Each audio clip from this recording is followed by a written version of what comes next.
Para los que estudiamos teatro y para los que hemos escuchado hablar del teatro, existirán siempre las mismas preguntas. ¿Para qué hago teatro? ¿Por qué el teatro? ¿Qué clase de actor quiero ser?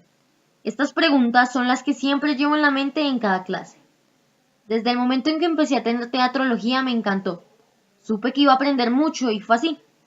Mis pensamientos cambiaron sobre el teatro y sobre mí. Creo que cuando uno lee la historia desde los orígenes y desde diferentes puntos de vista, comprende un poco más de la hora y vive un poco más como el ayer. Hemos leído muchas lecturas y todas ellas se enlazan entre sí, aunque estén en diferentes perspectivas. Unas hablan geográficamente en Norteamérica, como las de Anne Bogart. Otras hablan en referencia a Colombia, como las de Santiago García.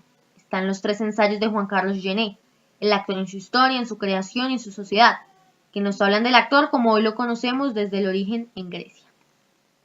Una de las lecturas que me ha gustado mucho es la de La preparación del director, 7 ensayos en arte y teatro, de Anne Bogart. Ella es una directora norteamericana del siglo XX. El prefacio de este libro habla sobre su historia, desde el comienzo de sus estudios escolares hasta universitarios, sus primeras experiencias profesionales, y como lo ha dicho ella, la profesión de directora me lo eligió a mí tanto como la elegí yo a ella. Hace un estudio acerca de los 7 ensayos y lo importante que son para el proceso creativo. Un viaje hacia nuevas culturas, nuevas ideas y otras gentes. El primer ensayo, Memoria, me gusta mucho, dice ella. El acto de recordar nos conecta con el pasado y alerta la línea del tiempo. Si el teatro fuera un verbo, este sería recordar. Ella, en este ensayo, habla sobre la búsqueda de sus raíces y lo importante que es hallar una ayuda para poder aguantar las interminables noches de trabajo.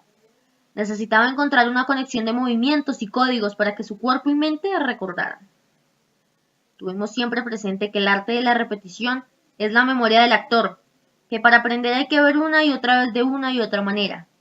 Hablamos un poco más del teatro occidental, de la situación cuando Roma tumba a Grecia y se lleva su tradición, que la diferencia entre ellos y la causa del cambio teatral se basa en que Grecia pretendía educar y Roma se centraba en entretener.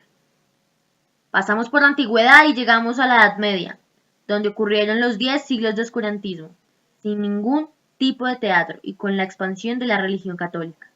Fue el tiempo de oscuridad, pues los textos griegos y también los romanos estaban escondidos y muchos de ellos se encontraban en la Biblioteca de Alejandría, que fue destruida.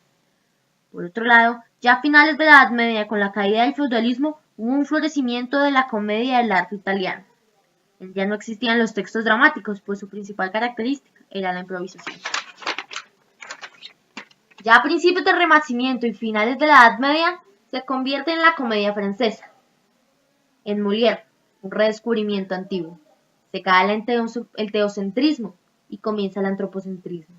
Desde ese momento, florecen los dramaturgos. Luego del barroco, donde empezó a recordarse la historia, donde la mujer vuelve a ser parte del teatro, y llegando al romanticismo, llega el teatro burgués. Al final del romanticismo, en el siglo XIX, llega el naturalismo en Europa y el expresionismo en América, simultáneamente. Los dos ligados con Konstantin Stanislavski, figura del teatro ruso que tuvo una inspiración pura de Chekhov y psicología de Freud para crear su método interpretativo. Ya con la aparición de Bertolt Brecht en el siglo XX, dramaturgo alemán y contemporáneo de Stanislavski, que tenía un método diferente, contrario se puede decir, se basaba en el expresionismo posguerra, que hacía frente al naturalismo. Decía que quería dejar algo que pensar, que tuviera conexión con la realidad exterior. El método brechtiano creó el teatro épico a principios del siglo XX, el que se basaba en el distanciamiento, la ruptura, la catarsis, a comparación del teatro aristotélico, acción, reflexión y espacio. Esta fue la respuesta a la Segunda Guerra Mundial. Bueno, esta es mi idea de lo que he aprendido. Lo he intentado sintetizar de la mejor manera, aunque sé que se puede sacar mucho y mucho más de cada concepto. Pero esto es lo que tengo y pues espero que les guste y que lo entiendan. Así que muchas gracias.